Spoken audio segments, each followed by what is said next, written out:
दोस्तों, बात करें सीरियल परिणीति की तो पार्वती को नशीली भांग पिलाकर नीति ने करवाया कुछ पेपर पर साइन। पृथ्वी हुआ नीति के साथ बड़ा खुश तो उड़े अंबिका और परी के होश।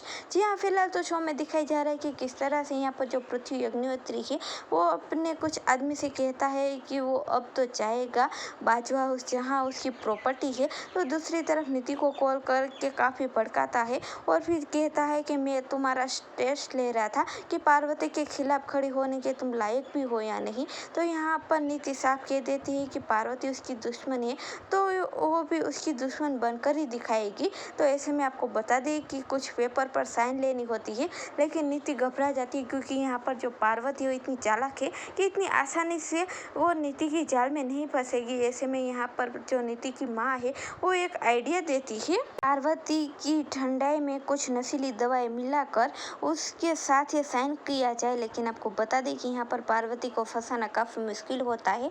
फिर भी यहाँ पर नीति अब अंबिका और बबली के हाथों से ही वो ठंडाई भिजवेगी, इसलिए पार्वती वो ठंडाई पी लेगी और पूरी तरह से नशे में आ जाएगी और नशे में धुत होकर वो संजू के साथ रोमांस भी करेगी और अपने प्यार का इजहार करती हुई भी नजर आएगी। दूसरी तरफ नीति, दलजीत, बेबे और नीति की माँ मिलकर अब पार्वती के हाथों वो साइन करवा लेती है और वो कागज देखकर यहाँ पर नीति बहुत ज़्यादा खुश हो जाती है। इतने में आ जाने वाला है पृथ्वी अग्निहोत्री और वो साइन देखकर काफ़ी खुश हो जाता है नीति से, क्योंकि यहाँ पर नीति ने उससे इतना बड़ा काम करके जो दिया है। लेकिन जैसे ही यहाँ पर पार्वती का नशा उतरेगा तो पार्वती को काफ़ी झटका लगने वाला है और साथ ही साथ अंबिका को भी। पर आपको बता दें कि यहाँ पर अंबिका और पार्वती मिलकर अब नीति और पृथ्वी अग्निहोत्री दोनों को ही हराती हुई नजर आएगी, क्योंकि यहाँ पर झूठ की बुनियाद कितनी भी ऊंची क्यों ना हो लेकिन सच के आगे उसे झुकना ही पड़ेगा। आप कितने एक्साइटेड हो शो के सीक्वेंस को देखने के लिए?